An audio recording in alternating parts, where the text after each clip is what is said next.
Habari Entertainment proudly presents Habari Live. Habari Live. From Phoenix, Arizona. And you're listening to the Habari Live podcast. The show that brings you news, sports, and entertainment for people who love HabariEntertainment.com. Here are your hosts, Aisha, Jimmy, and Damon Dipleen Ellison. Let's get it going. We are all the way live.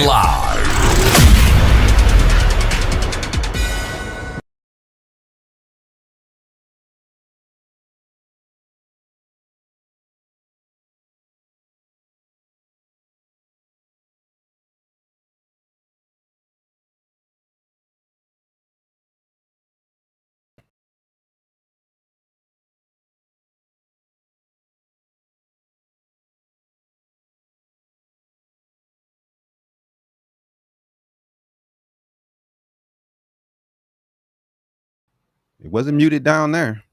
But anyway, good morning. Let's go. Another episode of Habari Live. We're about to get to the news and much more. Today we're going to be talking about Project 2025, man. How all of you Trump voters were deceived, fell for it, hook, line, and sinker. Donald Trump comes out and admits that he will be implementing more of 2025 as the years goes on. He told you when he was running that Project 2025 is made up. I don't have anything to do with it. Now he's in office and it's the blueprint. And Trump voters, they don't care. You know, they can be lied to over and over by this administration, and they don't care. They don't care that they're getting lied to. They don't care that he makes fools of them. By openly admitting all the lies and all the things that he's made up over the years. But good morning. We are Habari Ghani, my people. We are thrilled to bring you the latest edition of Habari Live, your go-to podcast for the pulse of Phoenix and beyond. As always, we are all the way live in Paradise Valley in Phoenix, Arizona, and I'm Damon Ellison, and my co-host, Aisha. We will be your guide through the exciting stories and everyday happenings in our vibrant community, your weekly dose of inspiration, innovation, and insightful conversations from the heart of our city, Phoenix, Arizona. All right, man. Let's get this going this morning, man. We're gonna get straight to it. Let's get to the rundown and what's been going on for the week. Oh, yes, for sure. Lots of things happened this week in the rundown, but here are my top 4 stories that we got this morning. We're going to start right here in Arizona, where President Donald Trump is calling on the University of Arizona to align itself with his political agenda. He has suggested that if the school commits, it could see favorable access to additional federal funding. This dude is straight up in our faces, giving schools ultimatums, making bartering trade deals with our schools, giving them ultimatums to follow his lead and his ideals and put them in place in schools in exchange for funding. This is, man, and they get mad when we say this is authoritarian. This is the type stuff we're talking about. And what do we have? The Republicans look the other way while all this stuff goes on. Ridiculous. Every time, because, I mean, you know, this is also raising eyebrows because it's putting one of the state's largest public universities right in the middle of a very political debate. Critics are arguing that this could undermine the academic independence, while supporters say that it could bring more resources to the state. Either way, this request puts the university in a spotlight that they may not have asked for. You're not supposed to use the funds that Congress has put forward as bartering tools. This is not the way it's supposed to work, man. Money had already been allocated to most of these schools. He took a lot of money away, saying that they're DEI and everything else, all the other garbage that he comes up with.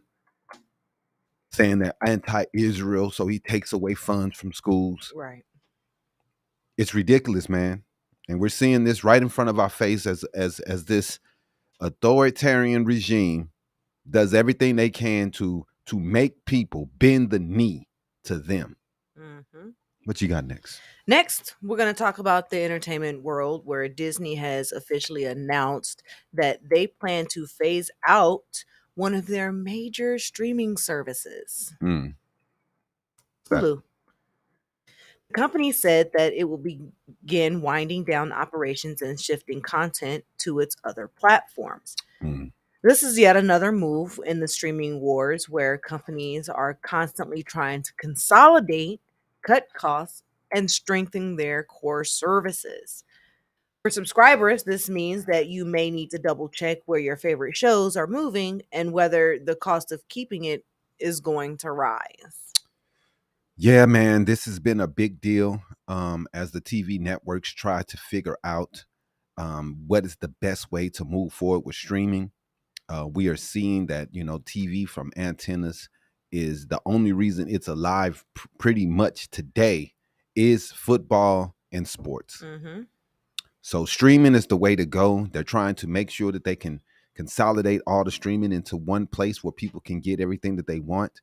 So, I mean, I've been saying it from the beginning. I don't really understand what they're doing when it comes to streaming.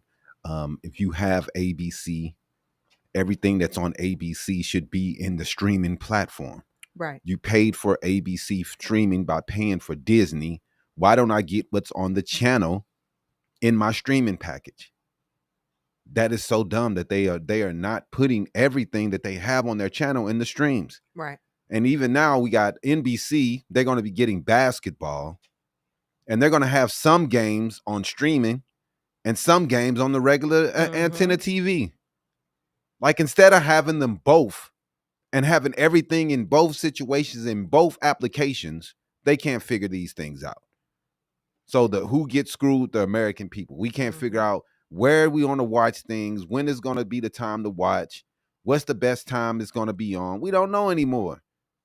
Because the way they have these things set up, man, it's so dumb. You got to go to 55 channels to watch one game. Right. It's stupid. It is very stupid. But let's go ahead and jump back to politics, where Trump has made news this week by declaring that the United States is in what he called an armed conflict with drug cartels. This came after he ordered strikes in the Caribbean targeting cartel operations. Mm-hmm. But the language here is important because using the phrase armed conflict elevates what the U.S. is doing from a law enforcement action to something more of a military style engagement. Right. Some lawmakers are backing the strong stance, saying that cartels have grown too powerful, while others are worried that this could draw the U.S. deeper into conflicts outside of its borders. Yeah, man, this is a mess. What Trump is doing right now, it's outside of the rules of engagement. They're supposed to, if they're selling drugs, like I've said before, they're supposed to bring the people in, show everyone the amount of drugs that they have, and it's supposed to be a drug bust. They're just launching missiles on these people, man. It's they're saying it's an all-out war against all countries that bring in drugs to America. But we're not going to do anything about the people who are the addicts, the people we see sleep on the sidewalks, Right. dozing off on the middle of the street in downtown. We're not going to do anything about that. We're going to blame them and start blowing up missiles. All this money that could be spent to help these people that's walking around looking like zombies. We're not going to do anything. We're just going to bomb Venezuela. Is that going to stop drug addicts? No. They're going to figure out a different way to get the drugs in, and it's going to come anyway.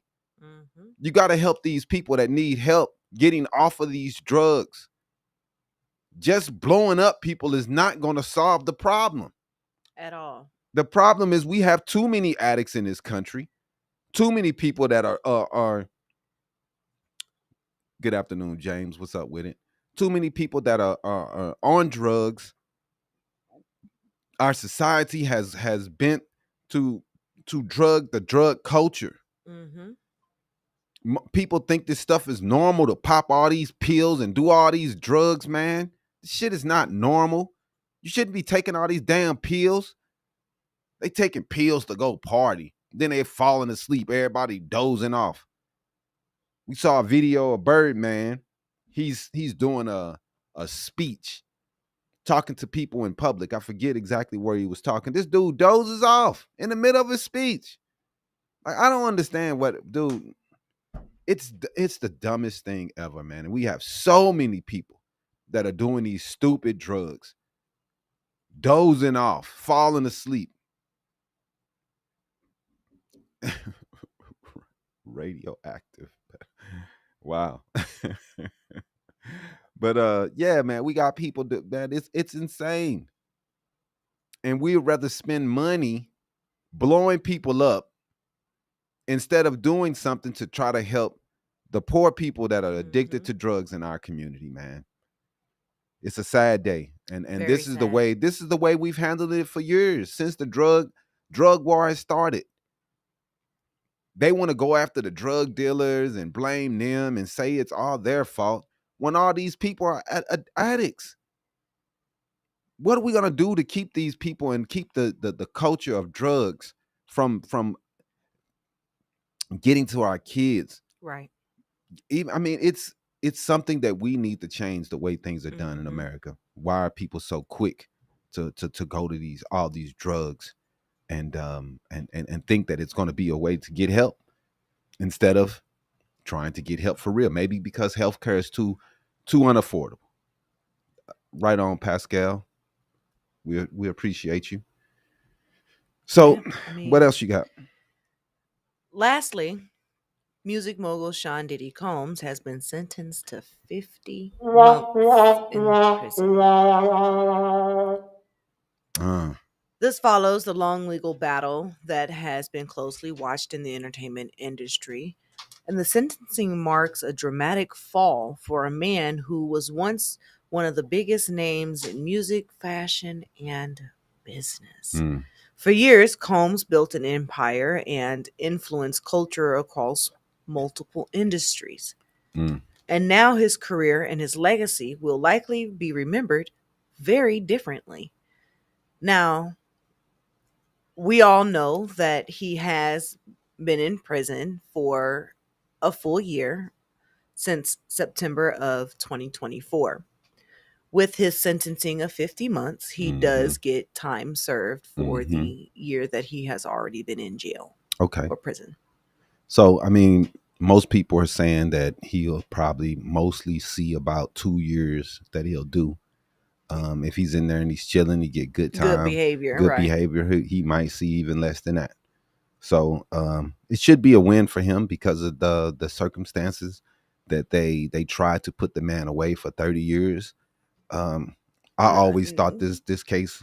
Yeah, it was 30 years. Yeah, man, racketeering, the things that they were trying to get him for. Right. But I always thought the case was flimsy. People looked at me crazy, but I was saying, man, I don't know how they're going to get racketeering from what they're talking about all the time. They were just talking about having sex parties, and I'm not sure how that was going to equal out to racketeering. Right. And the things that he was doing was with women he was dating, and it's crazy, but I didn't really think that equaled what they were trying to get. I thought that they were overreaching with their case. I thought that I thought that, for them coming out trying to say they want 11 years, was kind of crazy also. 11 years for what, bro? for paying for some prostitutes to come. I mean, I know paying for prostitution is illegal, but 11 years? Goodness. Can't do nothing. Man, bro, that's crazy. And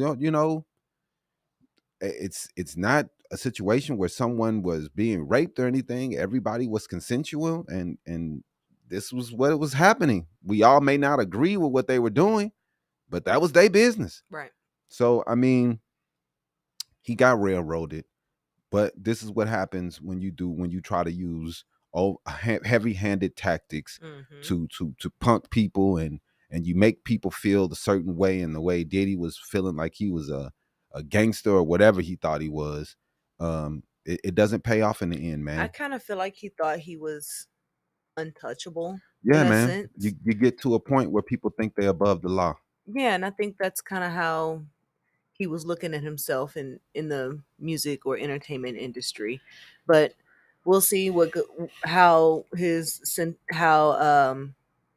goes for him while he's in prison, and see if he gets out on good behavior and things like that. So we'll continue following, and if he has anything else to say. Yeah, man, it's pretty crazy to see, but he made his bed in this situation. You have to make sure you're covering yourself and making sure that you're not doing things that are illegal. But hey, he's paying for it, and he probably is getting more than he probably should get, but that's what happens, man. Yeah, you can't be doing some of the stuff he was doing. It's crazy. I agree. All right, so that's all.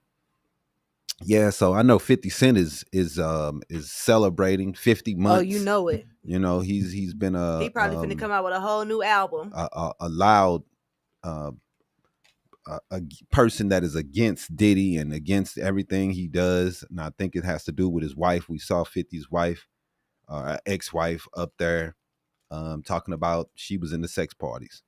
So 50 still heard about that, and he comes online and says a lot of crazy things about P. Diddy, and you can tell he's still hurt. I think he cared about that girl a lot. So, hey, man, it's a dirty game, man. But the first story we're going to get into today, man, is the demographics of the Republican Party in 2025. I have a lot of people that come on here in my chats, and, anytime we talk about things, they want to come on talking about how the Democratic Party is diverse and they're the party that freed the slaves and all this other idiotic stuff they love to say. But today, man, a group of people calling themselves the Republicans are not a mirror of society. And the Democratic Party is not either. It's not as diverse as it should be, regardless of how much people hate people like AOC, and they hate seeing people like Jasmine Crockett. They don't like seeing these people in Congress. And now with Donald Trump pushing for more seats in more states, they are going after Democratic or places that is represented by Black people. In Missouri, they've already taken out a Black seat in Kansas City. And in Texas, they took out several Black seats. They're trying to remove Jasmine Crockett's seat. They're really happy about that. These are the things that they're doing. They're cheating. They're gerrymandering, where it's not one place in the whole state that has a majority where they can put their person in place to represent them. It's insane to see it, but this is what's going on. We did see California pass something to try to get more seats for Democrats in California to try to beat the Republicans at their game. But, it may take more states. Jeff Falls, that's why there should be term limits on Congress. There is term limits. That's not term limits on. It's not term limits, but you have to win again. What is it? 4 years, 3 years? Let's see. 2 years, something like that for a congressman. 2 years. So, you have to win again, but I think it should be age limits, because Mitch McConnell, we watched him turn 100 years old, and they keep voting him in. There are currently no terms for members of the U.S. Congress. However, senators do serve 6-year terms, and representatives serve 2-year terms. Right. What you mean? There's no term limit, but they have to go for re-election. Right. That's what I'm talking about. Re-election. That's what I was speaking of. I was saying re-election. They have to go for re-election, and I forget What is that? 2 years or 4? Senators 6-year terms and House of Representatives 2-year terms. Yeah, that's what I thought. 2 years. Mhm. So 2-year terms, and I think myself it should be more of a age limit thing. Me myself, it shouldn't be about, because a person could be 100 and his term limit is still going on how many years that he can still go. Right. So I think it should be about age. You get to a certain age, then it's time for you to retire, bro. Right. We have an age for us when we work in regular jobs. There's a limit that you could 65. They want you to start thinking about retiring. They don't make you, Right. but They want you to start they thinking want you to about start it. thinking about getting your shit together and getting up out of there. Right. So in Congress, I would think it should be the same thing. If you're hitting 80 years old, that's kind of old, man. We had Biden in here. We had now Donald Trump. These people don't seem to be a good representation of what the country is right now. And we have people that's 79, 80 years old, and they're making decisions for 20 and 25-year-olds. So I don't know, man. It's a big decision and it's a big discussion, but the demographics of the parties is the main issue of this story, and what we want to talk about today. And it's a powerful story. You want to do that one? Go ahead. Yeah, we can go ahead. And today, we got the powerful breakdown we're talking about the demographics of America's two major political parties, the Republicans and the Democrats, and what their makeup tells us about where our country is actually headed. Yeah, man. As of early 2025, over 90% of Republican members in Congress are white. That's not a typo. 90%. Meanwhile, the Democratic side looks very different with the majority of racial and ethnic minority members belonging to their party. Mm-hmm. And when you zoom out, the 119th U.S. Congress is about 74% white overall. So Congress is still not a reflection of the American people, where 42% of the population are people of color. But the divide between parties is crystal clear here. Yeah, man. So let's go ahead and we're gonna start with the Republicans. Over 9 out of 10 Republican lawmakers are white. That's way out of step with the U.S. population. And even though we've seen faces like Senator Tim Scott, Representative Byron Donalds, and young Kim, these are exceptions. Exactly, because the GOP does have outreach efforts, Spanish language ads, conservative Latino radio. They also have courting certain immigrant communities. But when you look at the numbers, Republicans are still overwhelmingly older, white, and male.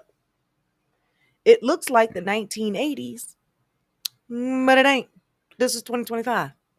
Yeah, man. These are the people that are hollering that diversity is bad and that the best will rise up no matter what. No matter where. If you are the best, you will rise up and you will get your chance to represent yourself if you are the best and brightest. But somehow the Republican Party is 90% white men. So how is it working? So what you're saying is the only people that are bright are white men? Is that what you're saying? Because no one else is getting the opportunity in your party. So I mean, I can see why you're against DEI. You don't want anybody else to have an opportunity. You think only one group is smart enough to be able to do anything. And you can feel that in their policies too. You can feel it in their policies. You can feel it in their decision making. You can see immigration, voting rights, racial justice. Those debates sound very different when 9 out of 10 lawmakers are coming from one demographic. One demographic, man. But let's not forget the generational gap. Republicans are struggling with Gen Z and younger voters of color, and unless they expand that tent, their long-term math does not add up. That's why people like Charlie Kirk was a big deal to them, because he was talking to the young people, reaching out to the young people. And that was the way that they were going to be able to change their numbers, change their situation. But they're still struggling. They made a little bit of strides with the young voters, but those little bit of strides I've been reading has been going back, as the Gen Z crowd are starting to regret their votes. Mm-hmm. They're starting to realize that they was hoodwinked, bamboozled. They fucked around, now they finding out. You're wrong. Gen Z is not leaning Republican, Steve Primavera. You're absolutely correct. Incorrect. Sorry. You're wrong. You are wrong. They are not leaning Republican. But you wish. You wish. Whew. But let's go ahead and flip over to the Democrats now, where America's diversity is really sitting at, right? Because about 84% of all minority members of Congress are Democrats. Black, Latino, Asian, Pacific Islander, Native American, Polynesian, you name it. They're most likely Democrats. Yeah, and that's historic. You've got Hakeem Jeffries as the first Black party leader in the House, the Congressional Black Caucus, the Hispanic Caucus, the Asian American lawmakers. Almost all are on the Democratic side. All on the Democratic side. Gen Z is okay. How many these people are trying to tell me Gen Z voted Most Trump? Gen Z adults identify as either Democratic or independent. You're wrong. But their political leanings are far from monolithic. Goodness. And are shaped by gender. Damn, man, they just be saying anything. Their generation. You had more people this time vote that was Gen Z vote for Republican than before. Well, they were, most of them were younger. But Gen Z, you did make a little bit of strides with them Republicans. But you've always had a problem with young people. It's been something that y'all had a problem with forever. Forever. That's why y'all want to shut down the schools and trying to make the schools not say anything and trying to make the schools not protest, because you think that's the people who are against you. Right. The young have always been against Republicans. And for y'all to sit here and say all the young people are, get the hell out of here. And we got some more specific data for you, because here's the breakdown from 2000 as of 2024. 31% of Gen Z adults identify as Democrats. 30% of Gen Z adults identify as independents. 23% identify as Republicans. 23%. And the last 16%, God, man, don't know. I mean, they're younger. But like I said, man, at the same time, man, Republicans always think they winning something. 23%. No, y'all voters are old people. That's who votes Republican. Baby boomers. Most people, when they were young, they were hippies. They were against the system. Then once they get that good 6-figure job, then they turn Republican because they don't want to pay any fucking taxes and they don't care about anybody anymore. That's the way it works. That's the way it always been. You get old and then you become Republican and you don't like anybody. That's how it goes.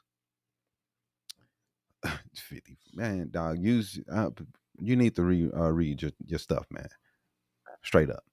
That don't even make sense. But anyway, don't forget gender. Democrats have elected far more women, especially women of color. Meanwhile, Republicans lag way behind on female representation. That's a huge point. Way behind. So when people say Democrats look more like the country, that's not just a slogan demographically. They really do. But of course, with diversity comes tension, different communities, different priorities. That's just a challenge for Democrats to balance. Oh, I mean, we doing what we can to get fair representation when it comes to the Democratic Party. We have a lot more people that are black and Hispanic, Asian that are becoming leaders. And when 45% of the country is a minority, then that's the way the Congress should look. Now, zooming out to the 119th Congress is 74% non-Hispanic white. That's better than in the past. It's still ridiculous at a group that's 46% of the country. They have 74% of the positions. Right. But still, it's not really close to the America's reality. Exactly. So remember, the U.S. population is about 42% people of color altogether. Congress still isn't there yet. And when you split it by party, Republicans lean heavily on white, while Democrats bring in racial and ethnic diversity, which Republicans tend to hate because they're trying to get rid of DEI because DEI is racist to them. So, if you want a snapshot of America's past demographics, you look at the Republican Party. If you want a snapshot of what the future will be, you look at the Democrats. And they do have a long way to go. And it's not all the way where we want it to be. We want more Asian people. We want more Hispanic people. We want more black people representing their neighborhoods and putting forth the legislation that they care about. This guy just said white people been carrying black people since you got here. If that's not the most racist thing you could have said today, but whatever. You're definitely a creature. I agree with your name. That part. But let's go ahead and talk about the impact and why this matters. Because representation tends to shape policy, right? When almost all Republicans are white, conversations about policing, equity, immigration, they sound very different than when Democrats with a diverse caucus lead those specific talks. Yeah, man. Republicans are 100% diversity against the diversity, and they've made that abundantly clear. They don't care about diversity. They don't care about having a diverse workforce. They believe that the white man is the only person that makes good decisions out here, and that's who they think should be the only representative of the communities. So that's who they voted for 90% of the time. These are the people who are telling you that DEI is racist and all this, while we have a 99% group running your party. You're right, Ginger Cole. They are the old Dixiecrats. They don't want to admit that they don't like that. They don't like admitting that. But diversity also brings challenges, man. It's not easy. Democrats have to juggle perspectives from black activists, Latino working class families, Asian professionals, and Native leaders. It's strength, but it means compromise. It isn't always easy. Exactly. But that takes issues like immigration and or policing, even on the Democratic Party side, that these debates get very, very heated. But still, diversity focuses the conversations, forces the conversations to those in the first place. It forces us to have the more difficult conversations, whereas Republicans tend to just want to just sweep those conversations under the rug. Well, they don't care about those things. They don't care, and they use those things to fight against what the world and what the country wants. Merit doesn't work right now in the Republican Party, sir. There isn't any merit. We got people who have never been in the FBI running the FBI. We've got a 34-time convicted felon as the president. We got a worldwide wrestling federation leader running education. Like you talk about merit, and then you put people in place that doesn't even have the experience to do the job that they're doing. And you want to talk about merit.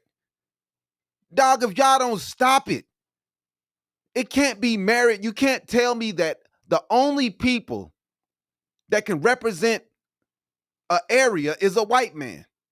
Because all of y'all representatives, pretty much 90% of them are white men.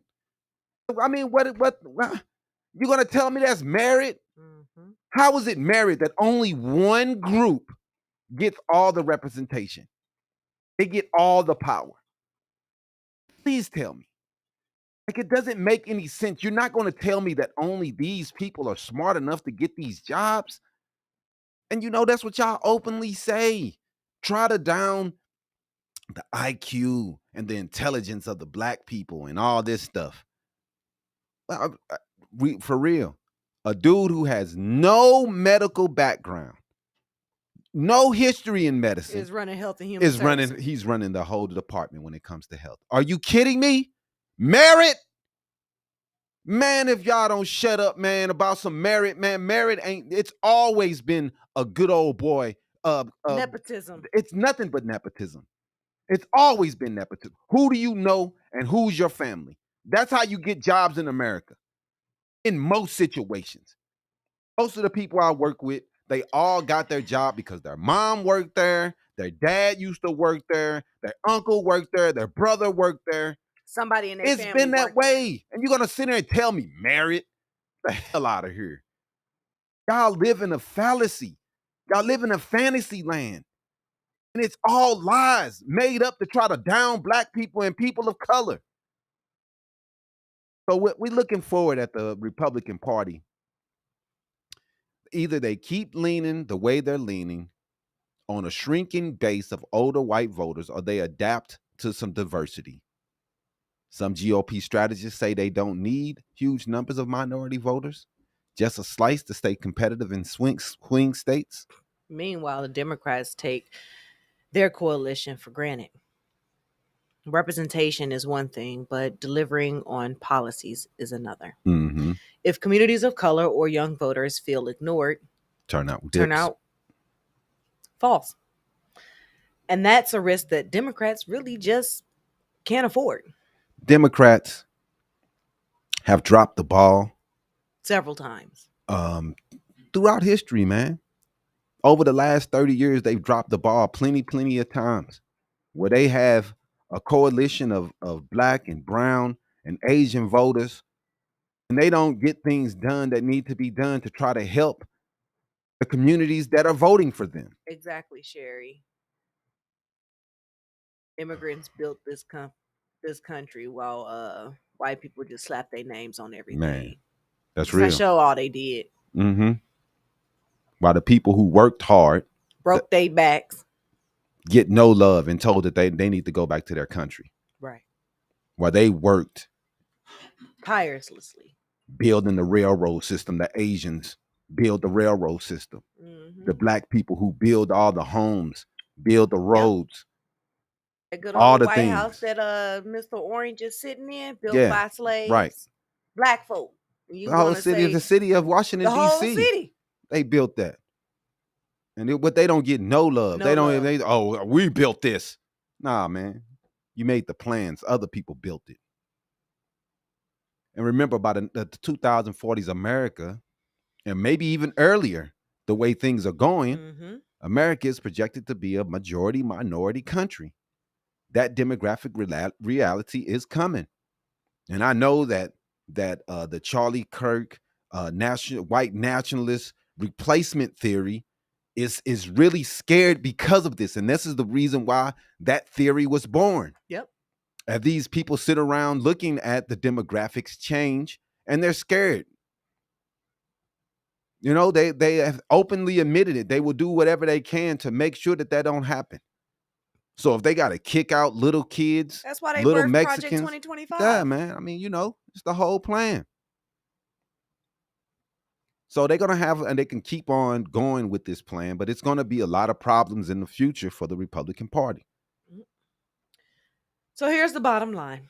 In 2025, the Republican Party is still overwhelmingly white. The Democratic Party, on the other hand, reflects America's growing diversity. And Congress's overall is still whiter than the nation.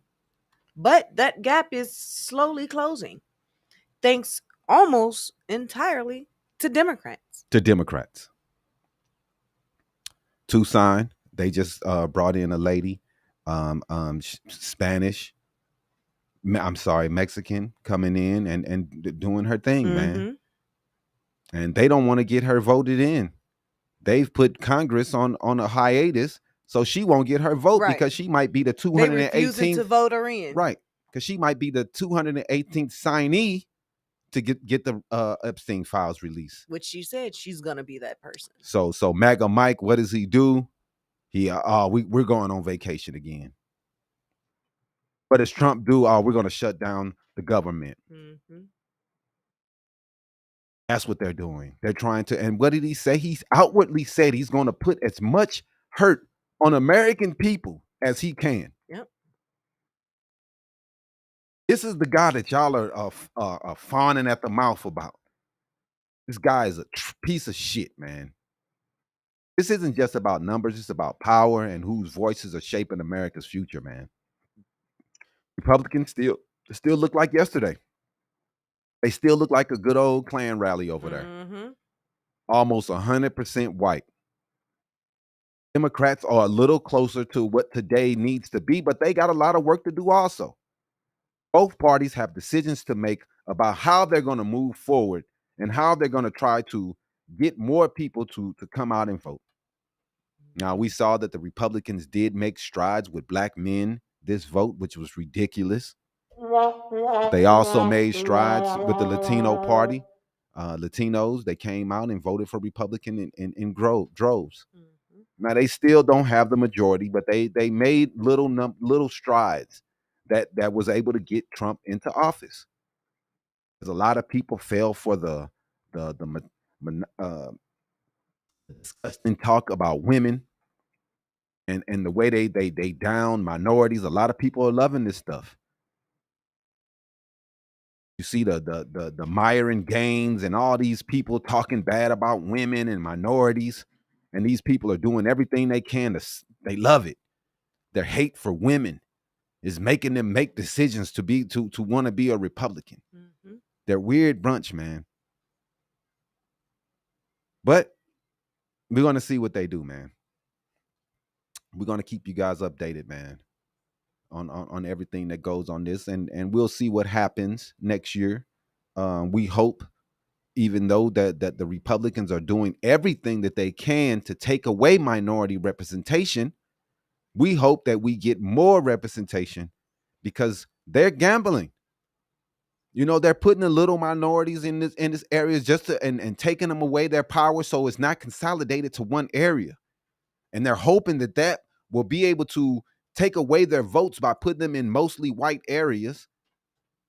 But this could backfire. This could backfire in Texas and all these places that they think that they are removing power from the minority groups who can't get representation for their area. They can't put in power. They can't put people in power because the Republicans are doing everything they can to gerrymander and cheat. Things they've been doing across the South since about 1870, 75, since the good old Jim Crow era. This is what they've done. They've always cheated. I talk about this all the time. The representation that black people had once slavery was done and black people started going into politics.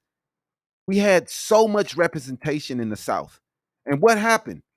Jim Crow. Start beating people up, making them not want to vote. They start taking away people's votes. The KKK riding in, killing people for voting. They did everything they could, man. And now the South is a disgusting place where no one black has been in power for 100-something years. And you think this is about happenstance? You think this is not a fucking plan? Pfft, this is the plan. All along. This is what they've been trying to do. Make sure that people don't get the Southeast. 100% of people in the South are not Republicans. Most black people are Democrats. We're going to say what, 30, 40% of the South, white people are Democrats? Somehow they still can never win anything? How does that make sense? It makes sense because they're cheating, like always. Bro, Joe, come on here with that dumb shit, Joseph. Please. We all know the ideologies aren't the same. Stop it. Don't start talking about the Democrat policies from 100 years ago. Please. Please. We know what happened. We know what happened. We all do. We're not special ed here. We know history. We know the parties switched. Stop it. Who is fighting for racist points of view now? Who does the KKK vote for today? Who that walks around talking about Jews will not replace us today? Who said they were good people on both sides today? Stop it. Living today, man. Stop living in history. So, man, we're going to talk about this a little bit about this government shutdown stuff, man. And how Newsom has been calling out some of Trump's lies about some of the things that he has going on. So strap in, it's time for segment 2. We're going deep on Project 2025, man. A far-right blueprint for transforming the federal government and the smoke and mirrors campaign Trump ran to distance himself from it. He lied to y'all over and over and over, and y'all fell for it hook, line, and sinker. Yep. He said he wasn't a part of it, and now he's loudly saying he is. And y'all do not care. Don't care. Don't care, man. Get lied to so much and don't care. Right. Right, Damon, because during the last election, Trump claimed, he insisted, I got nothing to do with Project 2025. I don't know what that is. I've never heard of it. What is that? Mm-hmm. That's what he said on the campaign trail. He called it extreme, ridiculous, and said that he hadn't even read it. But he's implementing nearly half of it and openly bragging about more to come. And California Governor Gavin Newsom is seething, blasting Trump for his hypocrisy. So let's go ahead and unpack all that hypocrisy Trump got going on right now. So first, what is Project 2025? What is it? First up, the basics. Project 2025 is not a government program. It's a strategic blueprint drafted by the conservative actors and think tanks, meant to be the playbook for the right-wing takeover of federal power. Yeah, man.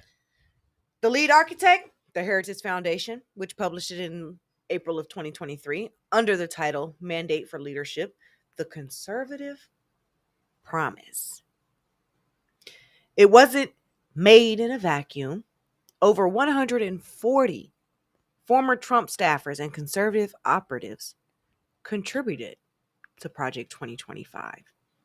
Russell Vought is a central figure.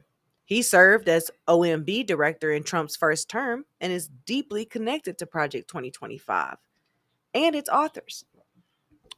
Project 2025 was conceived as a personnel and ideological roadmap, staffing vetting, centralization for executive power, and a sweeping revision of how agencies should operate. Heritage even reportedly allocated around $22 million to prepare staffing recommendations and a framework for future Trump administration. But here's the telling line. They claimed publicly that Project 2025 did not speak for any candidate or campaign, leaving it to the next conservative president to decide which parts they'd like to adopt. Mm-hmm. So it's designed to be a deep state re-engineering scheme waiting for its implementation. Now, what Project 2025 aims to do, its core mission. Now, let's walk through its core mission real fast here, because what's being rolled out now is directly tied to this roadmap. Centralized power is what they want to do while weakening independent agencies. Project 2025 calls for consolidating power in the presidency, stripping independence from agencies like DOJ, FBI, and the FTC. And we've seen all these things happen already. Forcing career staff to answer to political appointees. It recommends dismissing senior officials, inspector generals, watchdogs, and replacing them with loyalists like Trump has done, often in acting roles.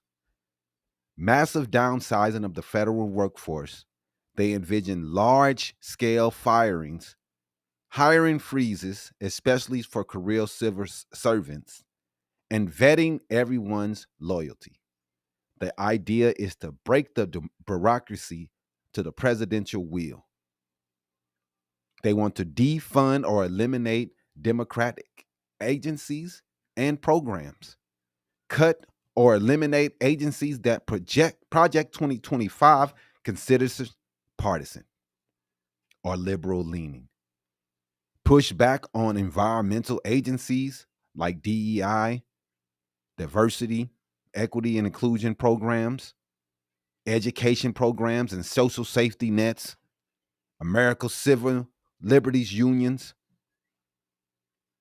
One concrete move Project 2025 recommends is terminating DEIA. That's been their best move that they think they've made in all efforts in federal agencies. That's what they want to do. Reconstruction, education, research, climate, and public health Project 2025 proposes dismantling of the Department of Education or severely weakening it. They want us to be dumb as hell.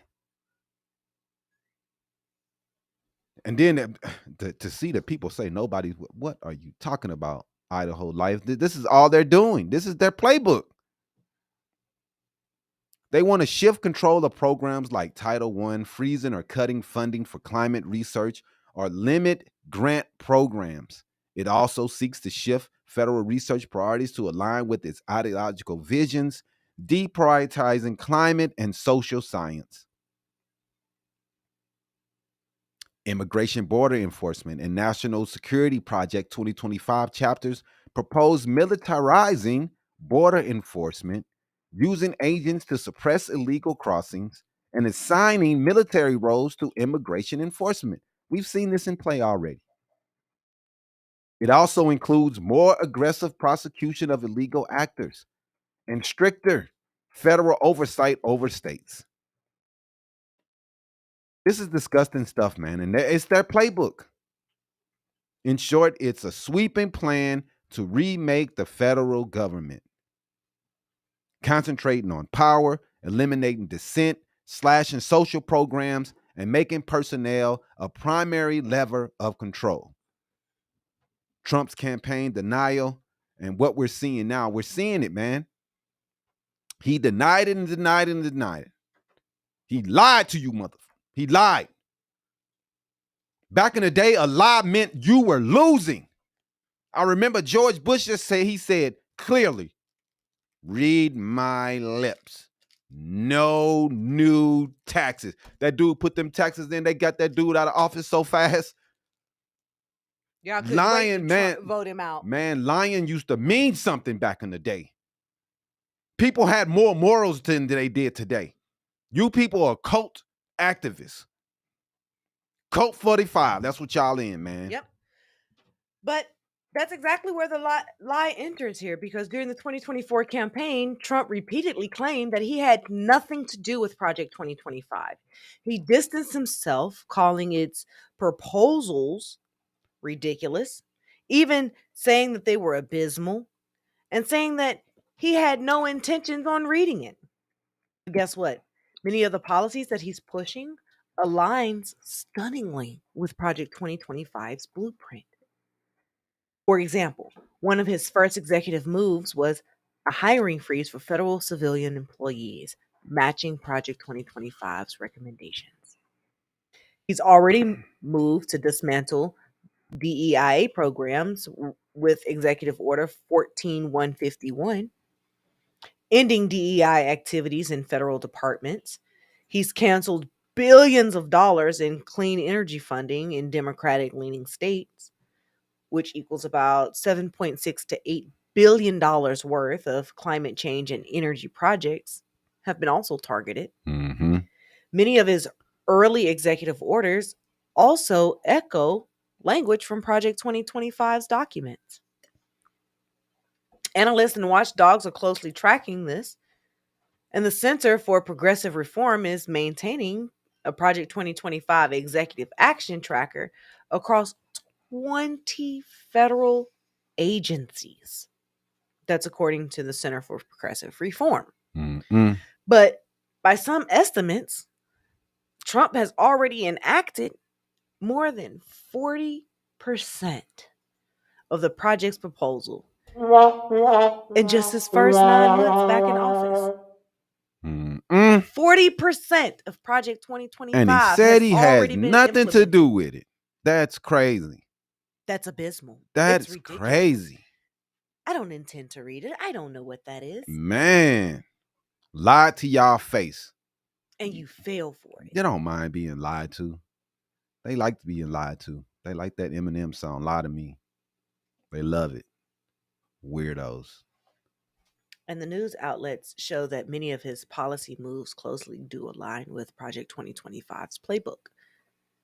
So his distancing on the campaign trail just looks more like a strategic theater than it does the truth. Mm-hmm. It's his playbook. Distance himself from whatever the issue is. Mm-hmm. Distract from the issue. He had nothing to do with it. It wasn't him. Mm-hmm.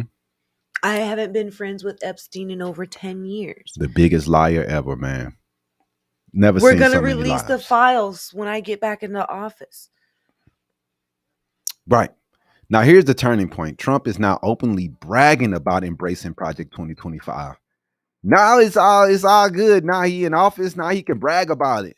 He could talk about all the things he's implemented from the project. And laughing in y'all face. Laughing in MAGA's face, man. Because y'all followed him down a road that was a dead end. While he lied to y'all over and over. Now he's embracing Project 25. Even after denying it, he posted, I have a meeting today with Russ Vought. You know, Vought, you know, the dudes that give you the V stuff from, you know, isn't them the people that made, what's dude name? Superman? What's his name on Homelander. Homelander. There you go. Oh, Homelander. That's Vought made that shit, man. And he taking plans from Vought. They finna kill everybody. They probably making superheroes and shit. Now this Project 25 is probably a hidden page we didn't know about.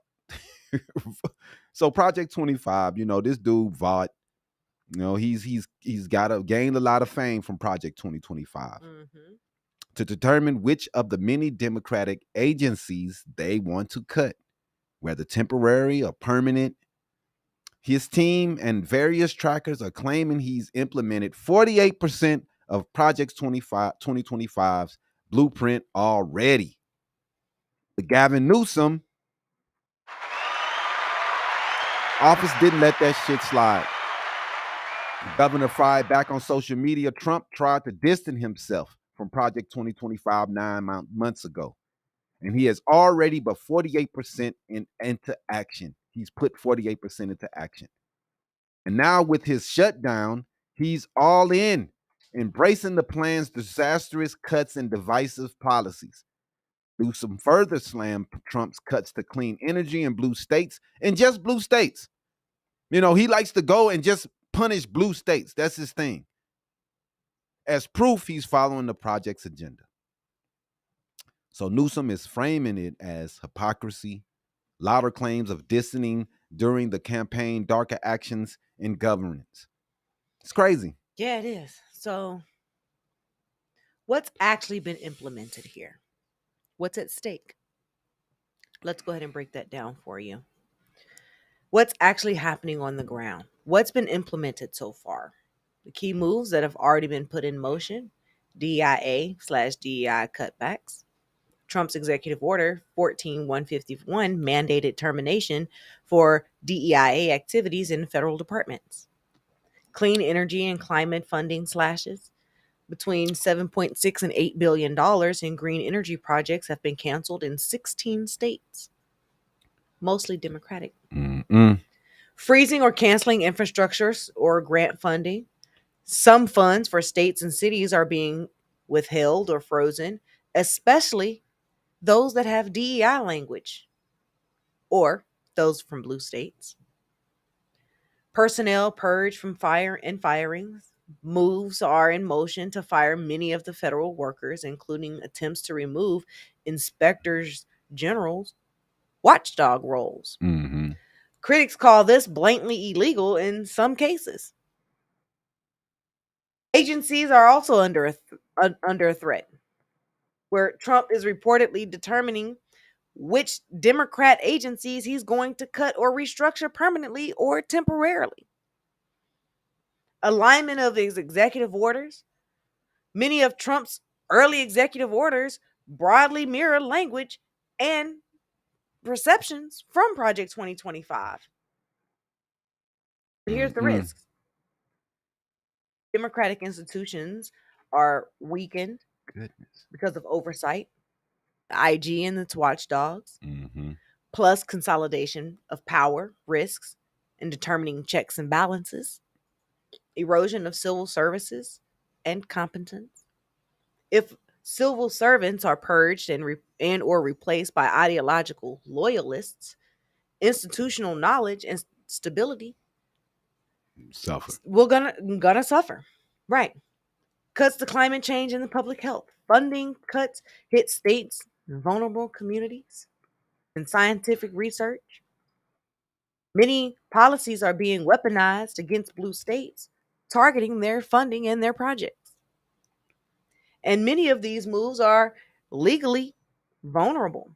Examples include dismissal of the inspector generals without following due process, layoffs of federal workers during a government shutdown. But in short, this isn't just a theory. Project 2025 has already reshaped a lot of governance. And in the next few months, next few years, this could articulate the damage, accelerate the damage. Yeah, yes. So we got Governor Newsom fighting back, and he's going pretty hard on Trump over this because living in a state that's bearing the brunt of climate cuts, infrastructure freezes, and federal funding withdrawals, he sees it as an essential for his people. Newsom's office is painting Trump as a double talker, denying Project 2025 in 2024, now owning it in 2025 openly. He's also using a narrative to rally opposition and galvanize Democrats heading into future elections. I mean, it's from a political angle, Newsom's attack does more than criticize policy. It also frames Trump as an untrustworthy and extreme. And in swing states, that narrative could matter. So for Newsom, this is not just politics. It's a fight over federalism, over whose states are punished, and over who shapes America's future. And the crazy part, man, is the Republican states are the broke states. They're the taker states. Right. California is a donor state, gives up way more money than it takes. All the Republican money are just taking. If the Democratic states was to say, you know what, we're not sending our taxes to the federal government, do you know how fucked the Republican states would be? Real fucked. They talk all this mess, but they're the states that's bad. Horrible. Yep. So to wrap it all up, Project 2025 was built to remake the federal government with an iron hand. Trump denied it on the campaign trail, and then in office, he began enacting significant portions, now claiming nearly half of it is done. And Gavin Newsom is now calling him out for his hypocrisy and the danger that this Project 2025 and what Trump's administration is doing puts us in. Now, he's openly lied to MAGA. They don't care. They'll sit around and call us sheep, even though they're following a guy who lies to them over and over and over. He was going to release the files. He don't do that. Project 2025 wasn't him. He didn't know anything about it. That was a lie. Mm-hmm. You don't care that you're being lied to, because as long as he's racist and you feel as though he hate black and brown people, then you're good. You're good. You're good. I mean, they should get poor. I agree with you, Mr. Ryan.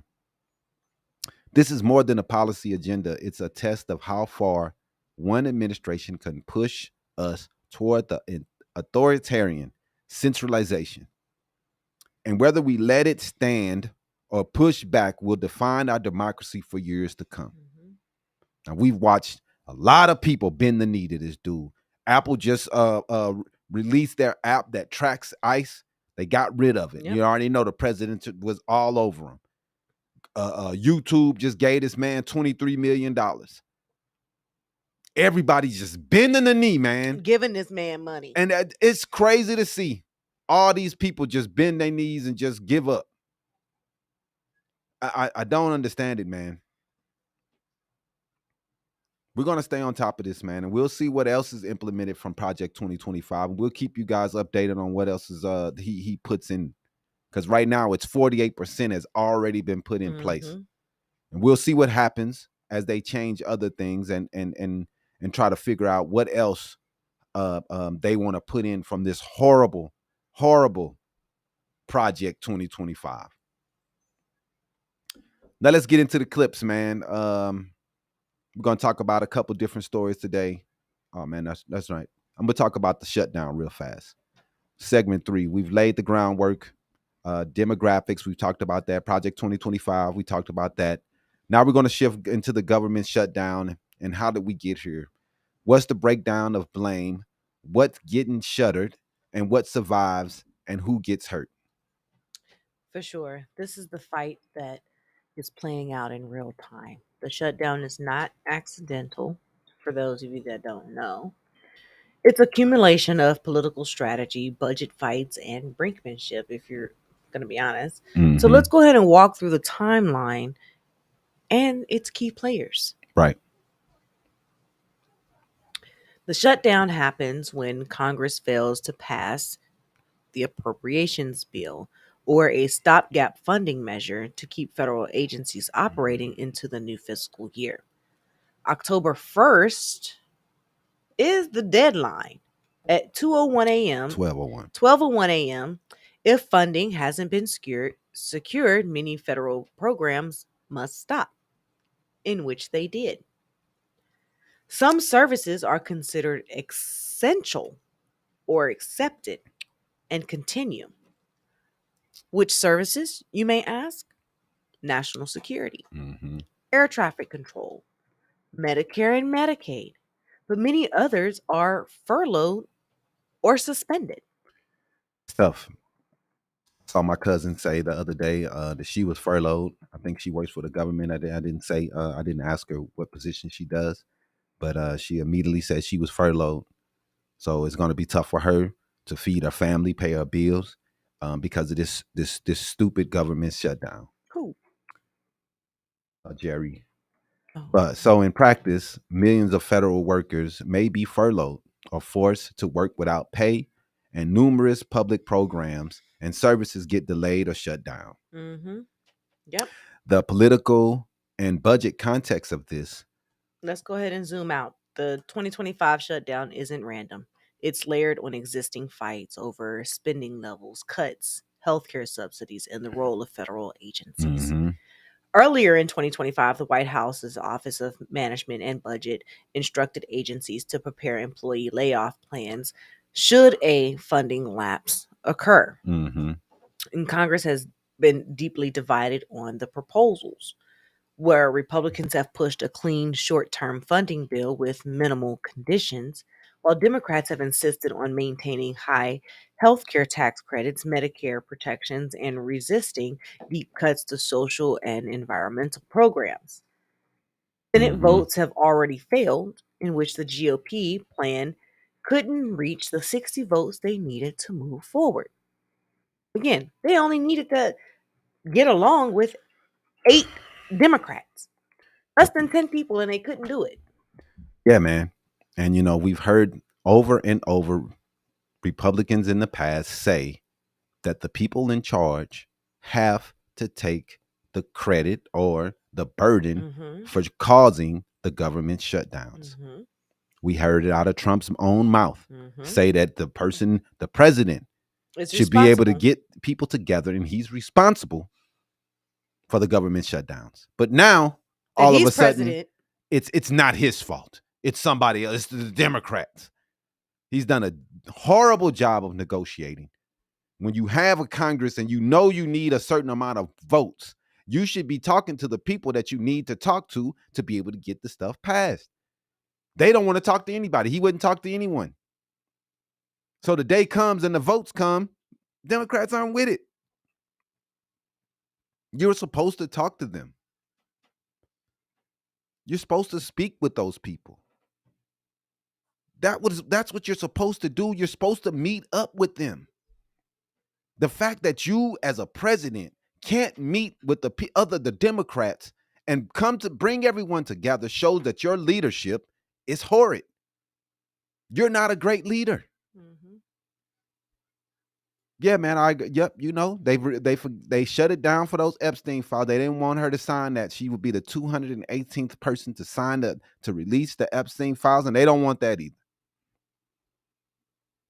They don't want those files released, as they told the MAGA over and over and over that they was going to release the files. But what happens?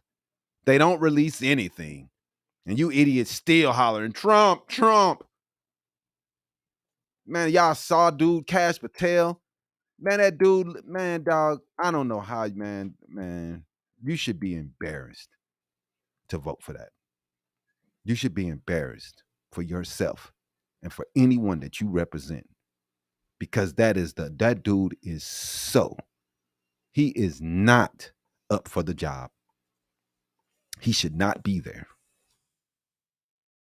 I don't know how y'all can look at yourself in the mirror in the morning and voted these people in. I don't get it. They're adding fuel to the fire, man. Trump has threatened irreversible actions during the shutdown, man. Irreversible. He's saying he's going to fire everybody. He's going to do what he can to hurt Democrats in Democrat states. Does he not understand that there are Republicans in Democrat states? Does he not know that? Does he not care? He's going to try to hurt Democrat states like they're not Republican voters there. Like they don't have Republicans areas that they need to win. He's going to hurt the whole state. He doesn't care. He lost the state, so forget him. It's crazy. So he wants to fire as many people he can. He said it outly. We'll watch the video later. He said it outward. He wants to fire and hurt as many people as possible. That's the leverage that he's trying to use. Politically, it's pretty dangerous ground, man. Some polls are already showing a polarity blaming Republicans. Since they control every fucking thing, it's kind of hard to blame it on the guys who don't have power. Right. Only thing you need is 7 of them that you need to talk to and make sure that they're on the same page. You couldn't do that. No, they couldn't. It's crazy. But you could try to blame the Democrats and try to say, oh, they're trying to get health care for immigrants. Say stupid shit. Okay, Dumb. so here's the timeline. In late September, Congress raced to pass either a full appropriations package or a continuing resolution to keep the government open. They failed to do that. On September 30th, the GOP proposed a short-term funding bill that failed in the Senate. With no agreement at 12:01 a.m. on October 1st, non-mandatory programs and agencies began shutting down using their shutdown protocols. The shutdown immediately furloughed roughly 800,000 federal workers and placed another 700,000 in roles where they must work without getting pay, even though they will receive back pay when the government does open back up. These people still have bills that need to be paid while the government is shut down.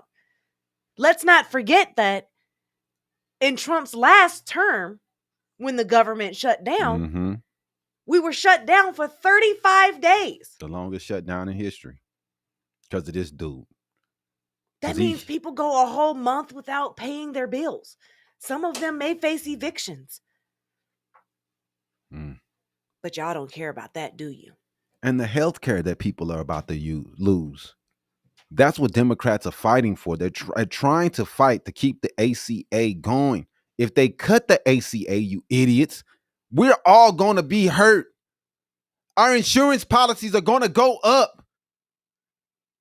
Man, don't you see that they're hurting you? They don't care. Man, dog. As long as they hurt somebody else that's not white. Dog, it's so dumb.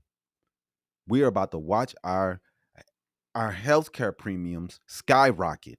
And we're going to do it on purpose because Republicans said so. Yeah. They've been doing everything they can to try to take our healthcare away for at least since the ACA was implemented. They don't have a plan. They got concepts. They just want it back to where capitalists are running healthcare. That's all they want. They want them to be able to shut you down and let you not be able to get the healthcare that you need. Insurance companies turning people away. They for these insurance companies. They for these companies ripping us off. These companies don't care if you're Republican or Democrat. They just care how much money that you're going to fucking take from them.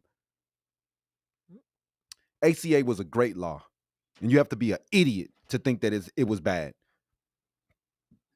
It gave people health care, health insurance.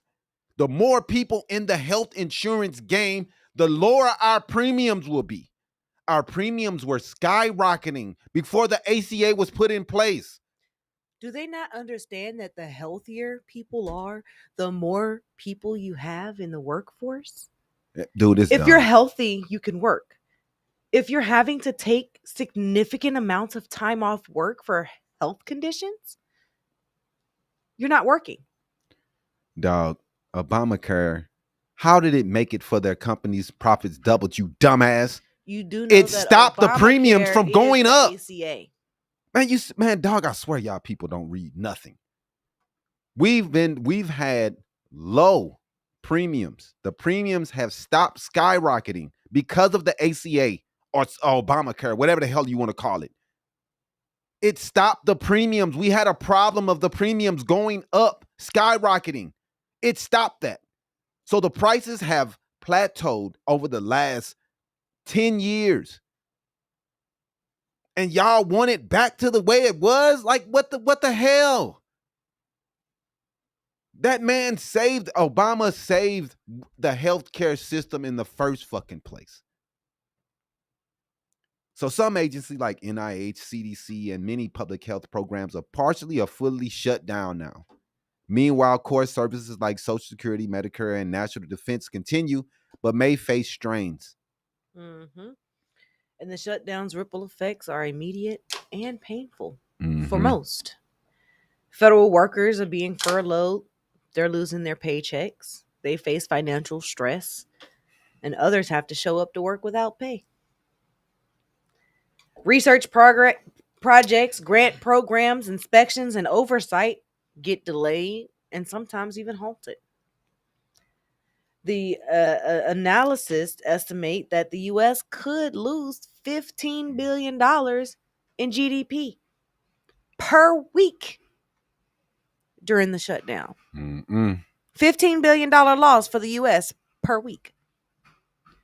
Many programs rely on federal funding, like housing, food, public health. So when the federal taps shut off, states start scrambling. Blame, voter anger, pressure on Congress and the White House. And some critics see this as more than a budget wrangling. Some moves appear strategically timed to push through cuts, delay, oversight, and even force policy concessions. Now, for you idiots out there talking about how Obamacare being required by law, you don't understand how insurance works at all. You don't understand how it works. The more people that have insurance, the less the policies would be. The more people that get insurance, that's why he had the mandate, because he wanted more people to have insurance. He's trying to keep the prices from skyrocketing. Right. Republicans don't care. So if they remove all these people, the rates will go back to what they want them to be anyway, because they're pro-capitalism when it comes to healthcare, which should be a fucking right, not a privilege. Well, it don't matter. They can do this all they want to, but guess what? Then their employees are gonna be sick and calling off, not coming to work, not showing up, no call, no show. At FMLA, they using all kinds of loopholes just to not work because they don't have the health care, or their health care policy isn't covering what they needed to cover. Oh man, I mean, I don't understand what these people. I don't. It's get just it, like man. when you have car insurance. The more people that have cars and are putting their car into the car insurance and registering it for car insurance, the lower most people's premiums go. The same works for your health insurance, you dumb fuckers. I don't understand why these people. I mean, to me, I still believe in a single payer system. Everybody should have access. We all should be covered. All of us. It's so stupid that we don't have it this way. Right. But you know, some people do. I don't want illegals getting health care. I think that they should get shot and shouldn't be able to go to the emergency room. I don't care about them. That's the people that we're fighting with. People who are openly okay and saying that they don't want people to be able to go to the emergency room because they're not here legally. That's the people that we're dealing with. And they go to the church later on and pray to God and say that they're good people, while they're sitting there telling people that they don't need access to health care. These are Jesus followers, they say. they say they believe in Jesus by telling people you can't get, we don't want you to get health care. We want you to die on the side of the road. That's the American way. Fucking idiots. All across the world, countries that are poorer than us and figure out how to get health care to everywhere, but we can't figure it out. It's because we don't want people to have health care. We want them to watch them die. Do you think that the healthcare system care if you're a Democrat or Republican? That you can't pay for your healthcare bills? You think they care? No, they don't give a fuck what fucking side you vote for. They're going to take your money, take your house, and you're going to be on the streets homeless. Mm-hmm. They don't care. All of us are going to be the ones hurting when we hit 70 and 80 years old and we can't afford anything. If you're a conservative atheist, man, you need to go reevaluate, bro. Straight up. Because I don't get it. I don't get it. How could you hang out with all these Christians, fake Christians at that, white nationalist fake Christians at that, and be with them? That is crazy. You need to reevaluate, bro, because you are making some bad decisions.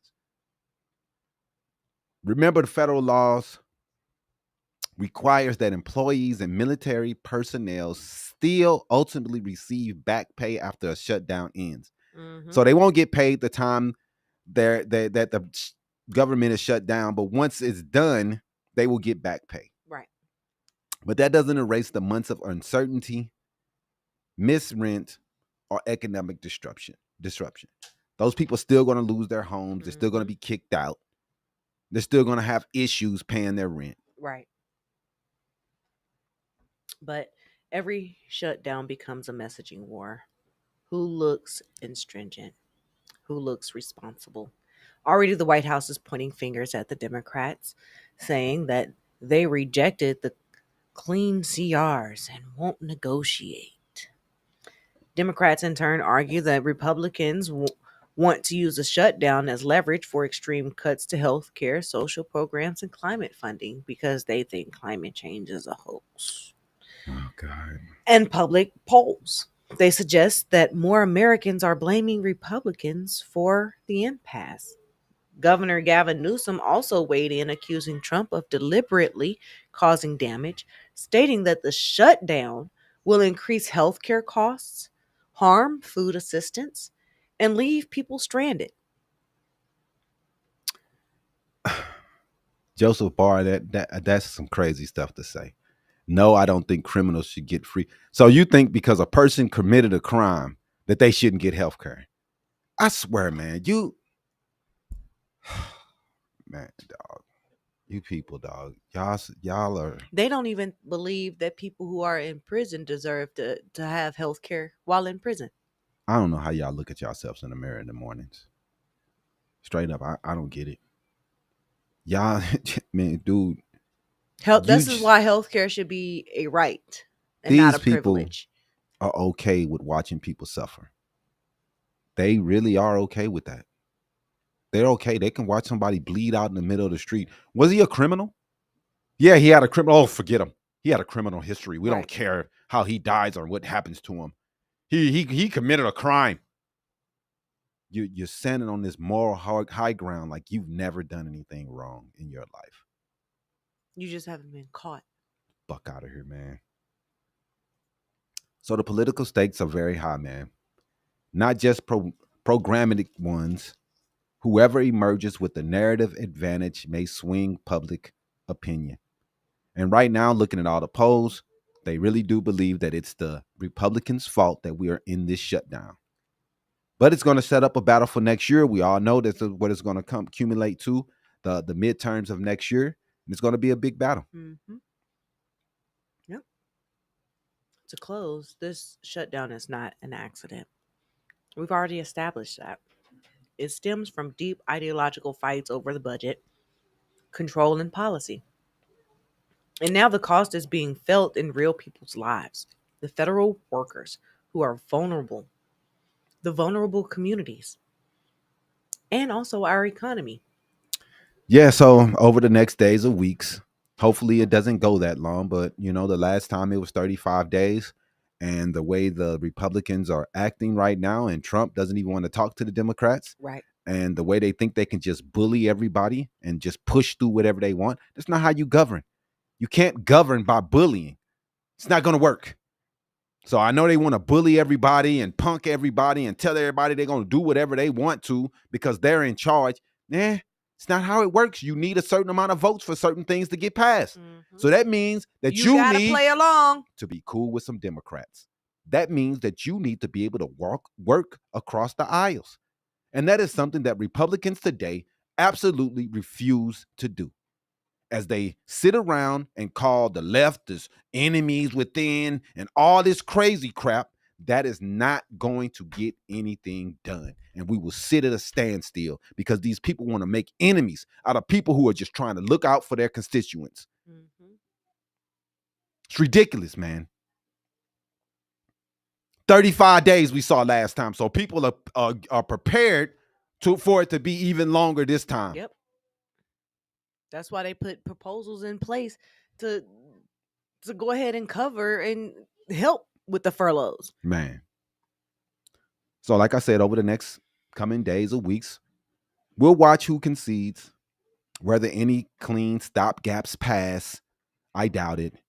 Whether the White House invokes more aggressive tools, they will, because that's all he knows is aggression. All he knows is to fight with everyone. All he knows is to make enemies out of regular Americans, regular people trying to put food on their table. Will the White House, that's all they know is aggressive tools. And how public opinion shifts after our break after a couple of days, we'll come back on Wednesday and give you an update on what's going on and what things have came up as we talk more about this government shutdown and what's going on the front lines with the federal workers dealing with the fallout, state officials scrambling, and what Democrats are preparing to push back. So stay locked in with us. We'll give you guys another update on Wednesday on what's going on with this. But let's get into some videos, man. We're going to go straight into them. We've got another jam-packed videos, if you want to say, from Chicago's loop to Washington, D.C. We got ICE raids. We got shutdown chaos and Trump's latest wild remarks, because every day is something crazy.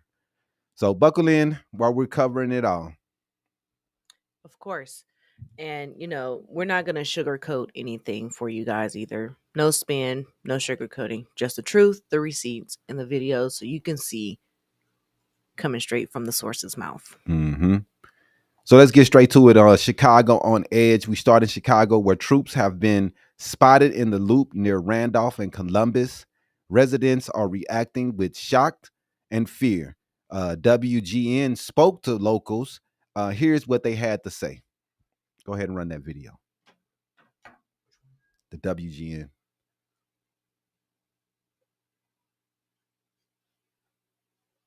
You was just on it. Go back down. Down, down, down. There you go. One more. Seeing armed military personnel on the streets of Chicago makes my heart hurt. There's no crime, there's no riot. People are just enjoying a wonderful day. It's pretty intimidating, especially for people here. I'm sure people coming here from foreign countries are just even more intimidated. Our top story tonight, a display of force downtown as armed federal agents walk through the loop. Good evening, everyone. I'm Jackie Beck. And I'm Tamon Bradley. WGN's Brona Tumulty joins us now from Randolph and Columbus with the latest. Brona. Good evening. Very bizarre scenes downtown today. We first encountered those armed agents in the vicinity of Clark and Wacker. They very much wanted to be seen, even taking selfies and pictures of one another. Members of the public also had their phones out capturing scenes they say they've never witnessed before. First of all, I saw all these border agents and they're in full tactical gear and they're hiding their faces and I'm like, this is ridiculous. In the heart of downtown Chicago, as locals and visitors enjoyed a sunny September Sunday. That was pretty alarming just to see a group of masked guys walking around with ARs, silenced ARs. It's pretty intimidating. Many were shocked to see a blatant show of force pass by. I'm a Republican, I'm a conservative. I grew up next to the Ronald Reagan Ranch in California. I'm just walking from my home to my office, and there are armed military personnel on the streets of Chicago for no reason. It's completely unjustified. Jacob Narayan amongst those whipping out a phone, catching the sight of dozens of armed CBP agents on our streets, in spite of our closest international border being more than 500 miles away. There's nothing happening here to protect. There's no crime, there's no riot. People are just enjoying a wonderful day. As they paraded by Millennium Park, the Riverwalk, and even travelled on the water itself, some passers-by protested their presence. The man leading the operation here Are we ready? Whenever you're ready, sir. I'm ready. Is Gregory Bovino, who claims the vast majority of residents were happy to see them. They're the ones dealing with the violence perpetrated by illegal aliens, trained de Aragua, violent gang members that are here in Chicago and surrounding areas. So getting a lot of support from the residents here. I would say probably at least 80% or more support right here downtown Chicago. But city and state lawmakers just lying. Shut the fuck up. Many gathering in a press conference this afternoon at the Wabash offices of the Illinois Coalition for Immigrant and Refugee Rights. We want Trump and his aides to be clear. We will not take this lying down. We will fight to defend all of our constitutional rights. Unimpressed with unwanted federal tactics now afoot in Chicago. I saw the video footage of Border Patrol and ICE parading down Michigan Avenue, masked, unmarked vehicles, terrorizing our communities, clearly willing to sell their souls for a $50,000 signing bonus. Yep. Now, the mayor also tweeting that while folks were enjoying their day in the city, they are being intimidated and threatened by masked federal agents flaunting automatic weapons for no apparent reason. This is another brazen provocation from the Trump administration that does nothing to make our city safer. Now, the area that we are standing in is Police District 1. It's the same district that those agents were in today. According to Chicago Police, crime in this district is down 14% on last year's numbers. That is a reflection of what we are seeing citywide. Police say homicides have dropped by 30%, robbery is down by a third, motor vehicle theft by a quarter, and there are 20% fewer burglaries than this time last year. We're live downtown tonight. Brona Tumulty, WGN News. Oh, man. So, oh, man. As we watch these people and Trump put the military in our cities, and a lot of people are clapping. They're like, oh, crime is falling. They're walking through downtown Chicago. If you know anything about these areas, that is not where the crime happens. Go to the Wild Hundreds. Go to the West Side. Go to the South Side. Those are the areas where the crime is, not downtown. And I don't understand how anybody thinks the National Guard is going to be the answer for crime. If he wanted to have more police officers on the streets, he can give the city money, but he doesn't want to do that. He is trying to make this a controlled regime takeover. That's what he is doing. He's trying to show Democrats that I could take over your state with the military if I want to. Mm-hmm. You saying how dare they protect the Chicago citizens? You're an idiot.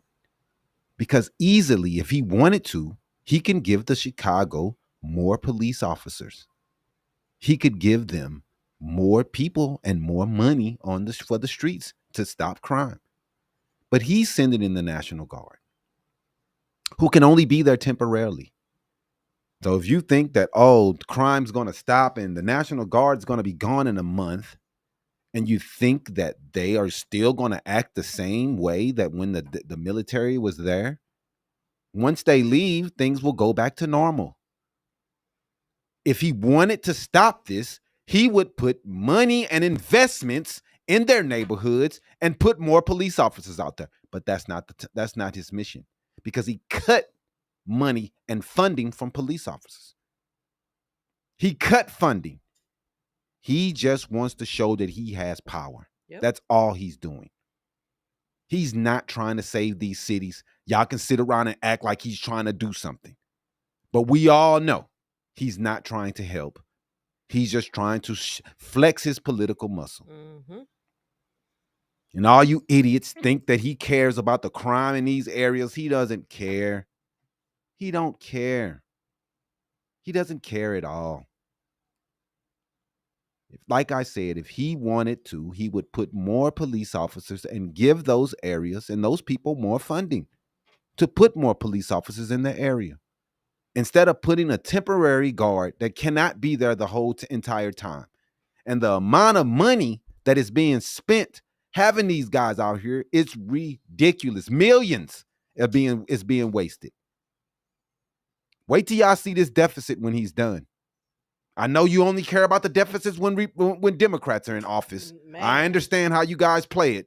You don't care about the deficit when Trump's in there.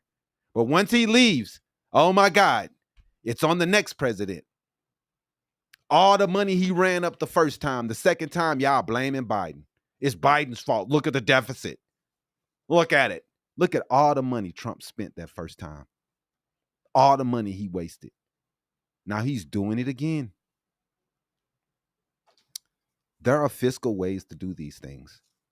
There are fiscal ways to fight crime. There are ways to do these things without doing what he's doing right now. But that's not his mission, man. And this isn't a solidated ICE operations have intensified across Chicago, creating an atmosphere of intimidation. And we're seeing it in neighborhoods. We're seeing it in protests. We're seeing it everywhere, man. Mm-hmm. So let's go ahead and play this other ICE campaign of fear in Chicago neighborhoods. They will see them some more, they say. It was that same guy that was talking in the other one. I think it's the ICE Chicago, that one, yep. South Chicago, you're going to see us some more here in South Chicago. We're going to be coming back here in all areas of Chicago. We're not going anywhere. You're going to see all the Border Patrol agents, all several hundred of us, as well as those allied law enforcement agencies. We're going to be taking it to those violent gang members and illegal aliens, and finally, Allie, CBP home app. This dude is a disgusting person, man. I'm not liking this guy here. I'm not liking what he's standing for. So let's go to this third clip of ICE acting a fool out here.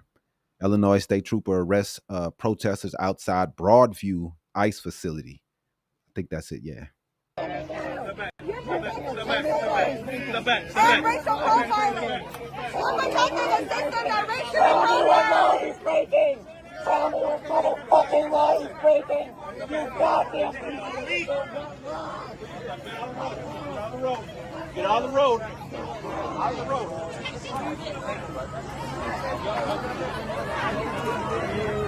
Narrate this. This person was peacefully sitting. This person was peacefully sitting. 1930 brought you peaceful protesters all the way.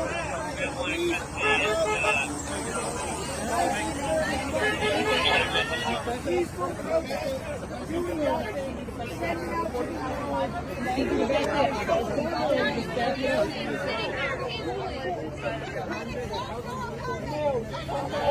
hold the line. Back up. I need you to stay up. Back up. Back up.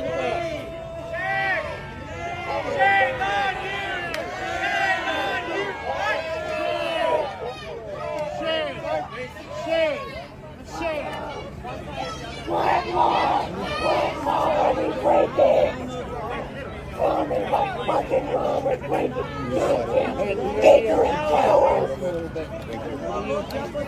Get him set all the way across. One meal a day. And you get meal from Subway. You're standing up for that. Keeping people with no shower for 9 days. You don't have to be here.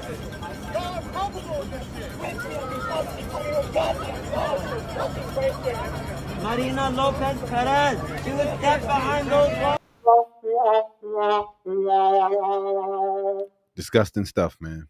In the comments, even more Look what is going on in our cities. Look what Trump has turned our cities into. Look what's going on in our areas, man. I don't see how anybody's okay with this.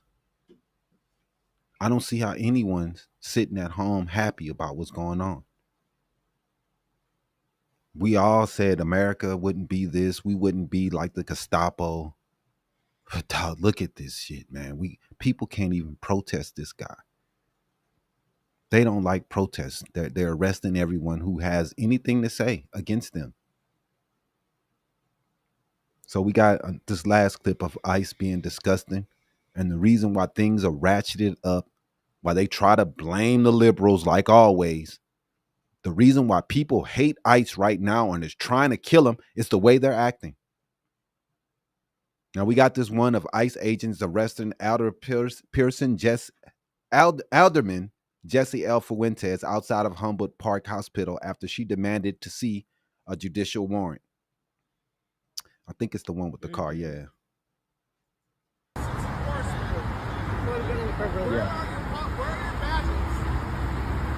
What's your badge number? Well, you're a public servant. You have the right to know. Just like I'm a public servant. You're a public servant. Your salary is paid with tax dollars, just like mine. Back up, bro. If you can't show me verification, back up right now. If you can't you need to move. If back, you can't show bro. me verification or I warrant. already told you, you need to stay on the sidewalk. Where's I said you can record, but stay on the sidewalk. Show me verification. No, I said stay on the sidewalk. You need to back up. Stay on the sidewalk. You don't have verification. Every single one of you for My verification's obstruction. right there. Stay on the sidewalk. I already told you that before. You fucking serious, man? You got the kids shaking over here. You fucking guys are gonna be putting pressure on us like this? What kind of I fucking said bullshit just is keep that? distance. He didn't want to listen, so You that's why he putting told me Show me a warrant. fucking Show me verification. You have to. Okay? You gotta step back. You have to show me by law. I don't have to show you No, we anything. don't. We're not after you. No, we don't.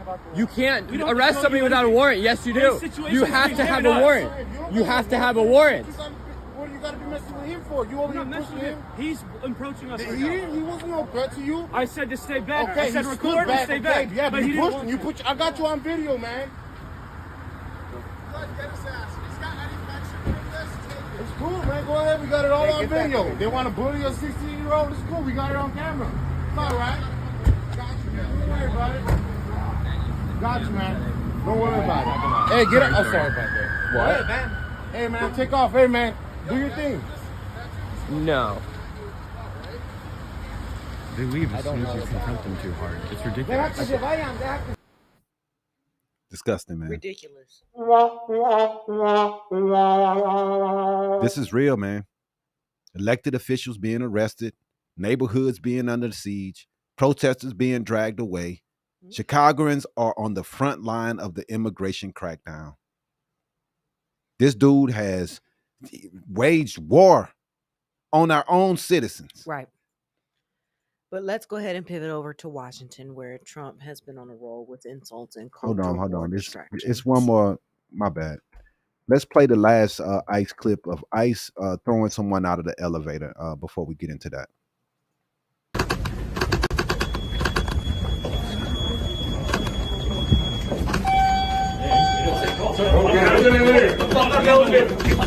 Get out the fucking elevator!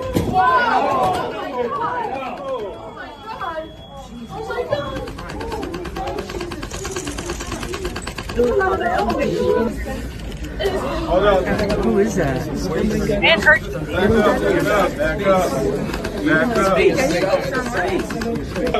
Yeah, give him some room, everybody. Back up.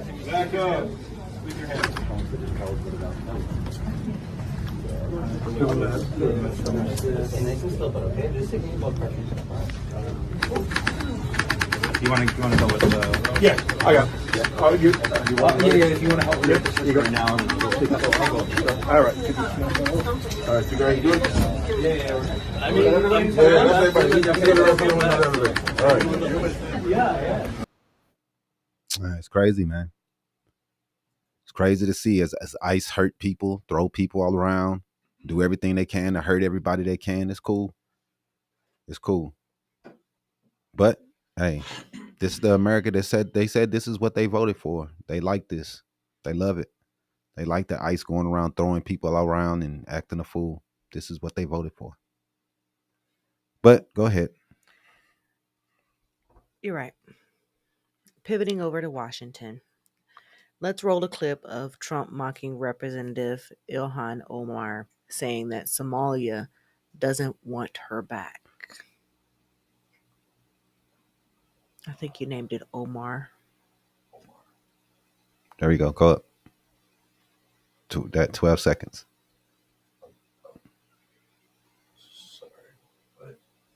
There you right go. there. Yeah. You know, I met the head of Somalia. Did you know that? And I suggested that maybe he'd like to take her back. He said, I don't want her. Okay, what else? You want Acting like it's a joke. Just told a black woman to go back to Africa, and they in there laughing. These are the people that we're dealing with, man. This is the stuff we're dealing with. Right. Next, we have a clip of Trump being confused about the Puerto Rico at the Super Bowl. Now, we all know that Bad Bunny this week was announced as the Super Bowl halftime performer this year. And ICE has confirmed that they will be in attendance in order to try to deport anyone from the concert, from the halftime show, or to deport Bad Bunny himself. But here's the thing. You fucked hard. Bad Bunny is a U.S. citizen. Puerto Rico is a U.S. territory. Oh, man. Let's go ahead and play the clip. So it was just brought to my attention in an urgent briefing that the Super Bowl, which is, of course, a very sacred tradition in our country, probably the most watched thing on TV, except for when I speak, of course. But I was just informed that in one of the most offensive and radical left and anti-Christian, also, don't forget that, moments in our country, the halftime show of our next Super Bowl will be done by I can't believe I'm saying this, Bad Bunny, okay? Now, what I've been told, we have intel briefings. This is a person from the Mexican city of Puerto Rico, okay? And already I have a problem with my God. Okay, it's the American Super Bowl where we crown a world champion. And Puerto Rico is American. Man, dog. Man, you talking about that's not Trump. Oh, yes, it is. Oh, yes, it is. That is very much Trump. Very much him. Ridiculous. Very ridiculous. Don't even know, man, dog. And they want to be so mad about the Bad Bunny situation. They want to be upset. They want to be upset. Oh, they speak Spanish. Like, dog, you people are so racist, man. Get a life. A whole life. But that's not the only. Let's just say this. Trump's being mocked by the Albanian prime minister after he claimed that he made all these peace deals. Let's go ahead and roll that clip about the Albanian PM mocking Trump. You should make an apology to us. Because you didn't congratulate us on the peace deal that President Trump made between Albania and Azerbaijan. Yeah. And you worked very hard.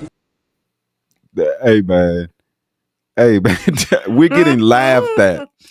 Trump's an embarrassment on the world stage. They laughed at. And while Trump hurls insults abroad and at home, he's trying to redefine U.S. foreign policy. Let's listen to Trump talking about we playing fake shit. No, it's very much real. Just because Fox News don't play this doesn't mean it isn't real. Let's go ahead and play the 20-point peace plan if the Palestinian Authority does not complete. I think we have that, don't we? There you go. Trump Palestinian. I challenge the Palestinians to take responsibility for their destiny, because that's what we're giving them. We're giving them responsibility for their destiny. They don't want the life that they've had. They've had a rough life with Hamas. If the Palestinian Authority does not complete the reforms that I laid out, they'll have only themselves to blame. We're giving them an amazing footprint, and they have amazing support from the leaders of the Arab world and the Muslim world. This dude. Now, it has came out that Hamas has agreed to some of the terms. They said they will release the hostages. They have not released anyone yet. I know they will not agree to laying down arms and diminishing Hamas as a whole. Right. That's not going to happen. But that's one of the things that he has demanded in his peace deal. He's pretty much said that they just have to give up entirely. Now, I've always said that the hostages should be released, man. And I thought that they should have did this months ago. You know, you've lost, and you got to worry about your people now. But, you know, the whole reason Israel, they're trying to take it all over, and they give them an excuse to kill everybody in Gaza, they will take it. So Hamas have to do the smart thing, bro. They have to do the right thing and go ahead and let go of those people.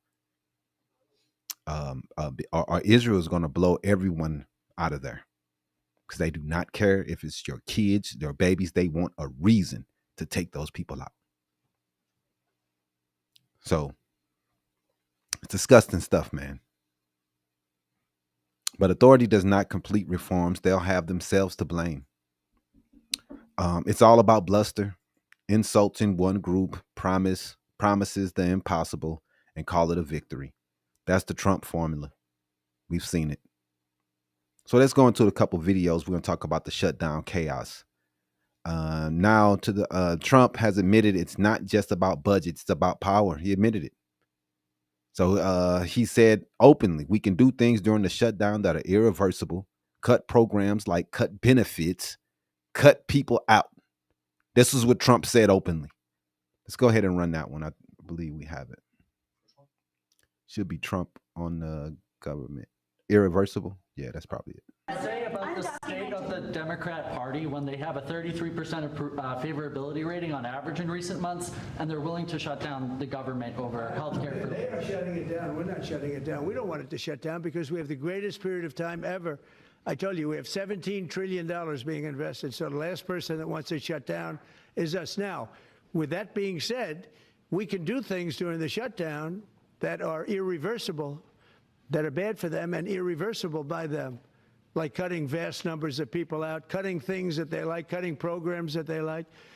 And you all know Russell Vought. He's become very popular recently because he can trim the budget to a level that you couldn't do any other way. So they're taking a risk by having a shutdown because of the shutdown, we can do things medically and other ways including benefits.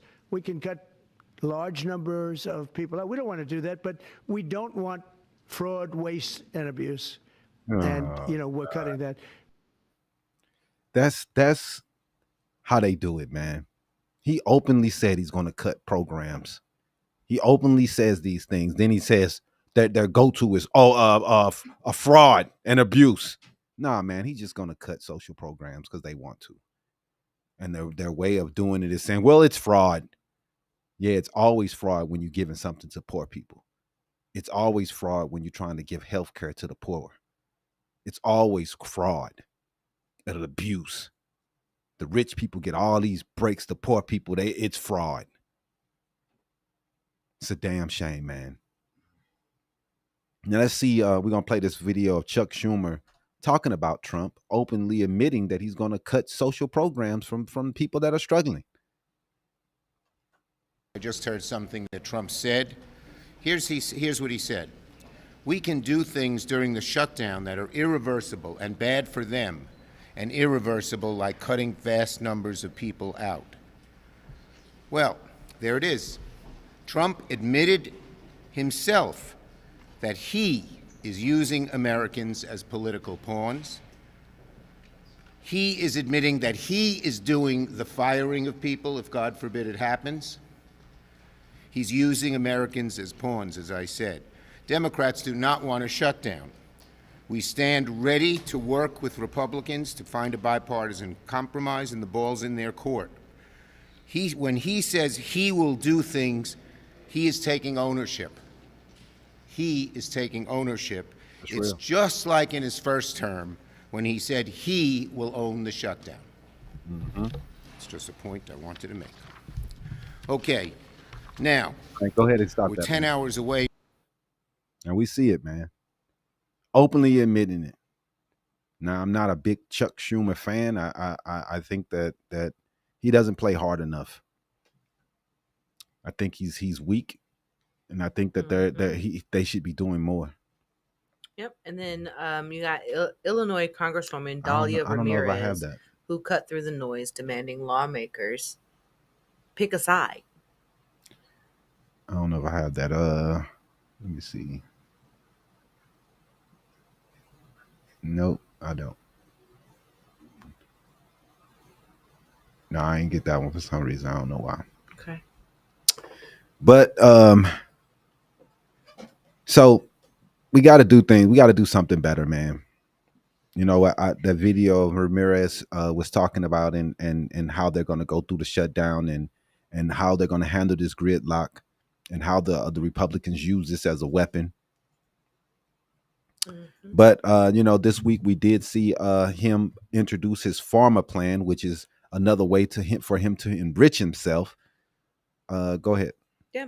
Trump also tried to spin the shutdown into a win by pushing deals that he says will save money.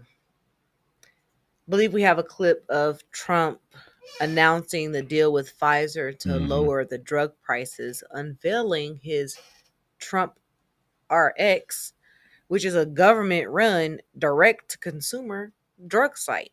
Go ahead and play that. Today, Pfizer is committing to offer all of their prescription medications to Medicaid, and it will be at the most favored nation's prices. It's going to have a huge impact on bringing Medicaid costs down. In addition, Pfizer is agreeing to provide some of their most popular current medications to all consumers at heavily discounted prices of anywhere between 50 and even 100%, and that's off the price. And in some cases, even more than that. These drugs will be available for direct purchase online at a website operated by the federal government. We're also announcing that moving forward, all new medications introduced by Pfizer to the American market will be sold at the reduced most favored nation costs. So we'll be paying essentially what other countries are paying, who have been much lower for many, many years.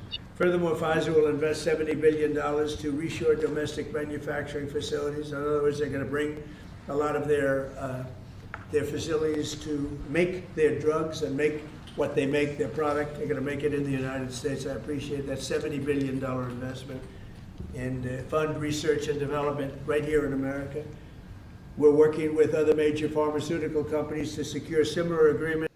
Yeah, man. So this Pfizer deal is trash, and then he's gonna Right, put Catherine. TrumpRx is an example of socialism. It's a government-ran pharmacy, something they don't even want have nothing to do with. They it's so amazing that the people who sit around and scream and say that government healthcare is terrible, but when their people put the idea forward, it's all good. Right.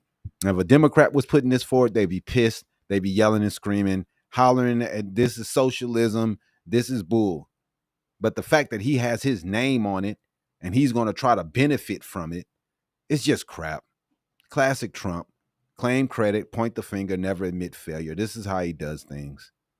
But I do want to play this one video here of go down. Goodness. A December one. December meme. The president's been posting some images of Leader Jeffries and Senator Schumer I saw. recently. You've said that you're interested in good faith negotiations with these leaders, but what message does that send? Is it helpful to post pictures of Leader Jeffries in a sombrero if you're trying to have good faith talks with him? Oh, I think it's funny. The president's joking, and we're having a good time. You can negotiate in good faith while also poking a little bit of fun at some of the absurdities of the Democrats' positions. And the sombrero thing, Hakeem Jeffries said it was racist. Is he a Mexican-American that is offended by having a sombrero meme? The American people recognize that he did not actually come to the White House wearing a sombrero and a black curly animation mustache. Fucking idiots, man. People are gonna fucking suffer and y'all sitting around laughing. I swear, man, these people are, man, they are crazy. Yep. Oh, well, that's crack jokes at people. There's a government shutdown happening. People are getting furloughed. People are losing their money, and they're laughing and cracking jokes and sending racist memes. What the meme mean for Mr. Jeffries is that they are saying that the Democrats are riding for illegals. That's why he has a sombrero on his head. They're saying that Democrats want illegals to get health care, even though that's against the law. It has been since 96, I believe. Mm-hmm. And what? They're going to, instead of doing things to really work on things to get shit done, he's tweeting AI trolling people? Right. How the hell is that going to get anything done? Making fun of the people that you need to come to the table to vote for the proposition that you put in place. What is going on? You can't treat your fellow people in government as motherfucking constituents and people on the same level. You want to treat Democrats as if they're the enemy and you don't have to talk to them, but you're wrong. Because in a lot of things, you need Democrats to get them passed. Mm-hmm. And every year, you're going to have a budget that you're going to need to fall in place, and you're going to need these people to vote for it. And if they don't vote for it, then the fucking government's going to shut down. Every time. So you have to work with them. You idiot. Like, dog, it's so stupid that this dude thinks that he could just do whatever he wants to. Mm-hmm. It's stupid, man. It's really fucking stupid. But hey, everybody laugh and joke and ha ha ha, where everybody people can't pay their rent. And people are put in positions where they have to make a decision. Do I have food or I pay a bill? Do I give my kids something or do I pay the telephone? And people are laughing and cracking jokes and sending memes and AI videos and ha ha ha.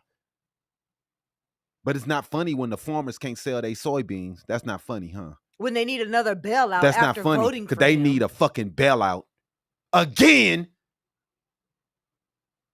$24 billion bailout the first time. Now they're looking at a 13 to 15 billion bailout for the farmers because Trump keeps on fucking them hard. Like, it's crazy. And then they went and voted for this dude as he bent them over, and soybeans are not being sold, but China's not buying them. They're going to Argentina. Mm-hmm. And then we sent money to Argentina to help them out as our farmers are going broke. But hey, like y'all say, this is what we voted for. This is what you voted for. Cool. The farmers are getting murdered. Can't sell a soybean.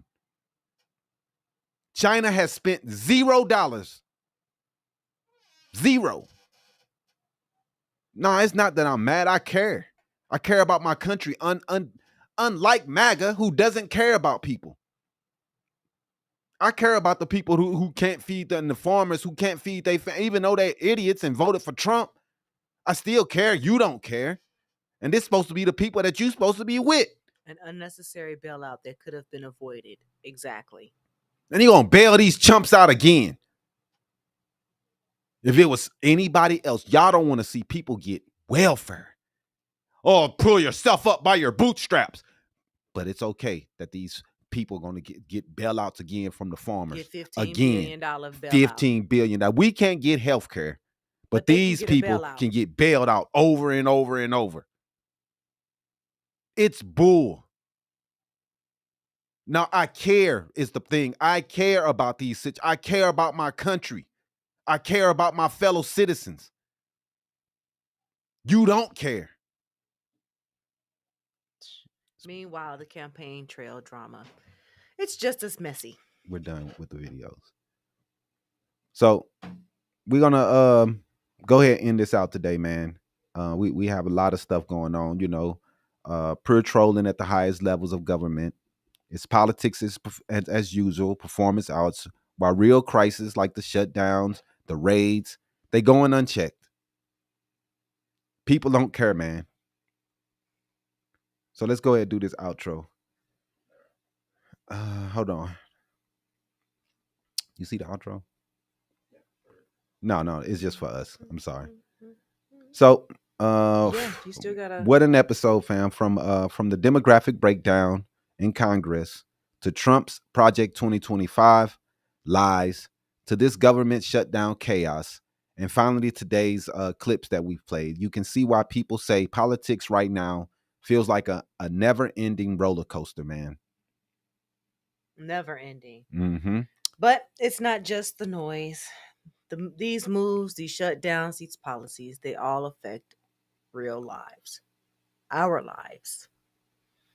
Federal workers, families, communities, we're all caught up in the middle while the politicians are just simply pointing fingers at each other. That's real. And here at Habari Live, we're going to keep pulling back the curtain, giving you the facts, adding the context the mainstream won't. Because this isn't just politics. This is about power, money, and our fucking futures. Exactly. So keep tuning in, keep sharing, and keeping these conversations alive in your home, in your neighborhoods, and online. In the comment section, give us a call. That helps too. Because an informed community is a strong community. It's what we need. For sure, man. That's it for today, though. We appreciate everybody commenting. We appreciate all the people that have stayed with us, man, and stuck with us through our 2-hour show. We'll be back on Wednesday. Please hit the subscribe button, man. We're always dropping clips, and we'll go live twice a week. And, make sure to check out HabariEntertainment.com, where we have a lot of different articles talking about what's going on in politics, and much, much more.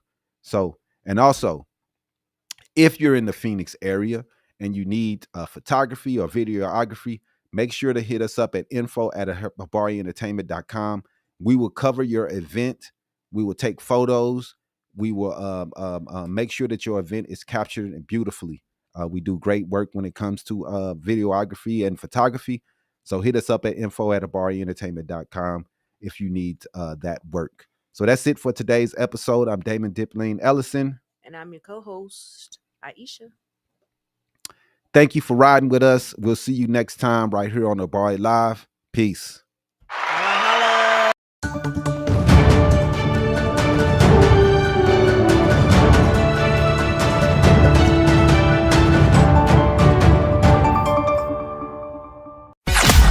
Thanks for watching another episode of Habari Live. Make sure to subscribe to our YouTube channel and get updates on news, the podcast, and more. Follow us on Facebook and Twitter. And don't forget to visit www.habari.com.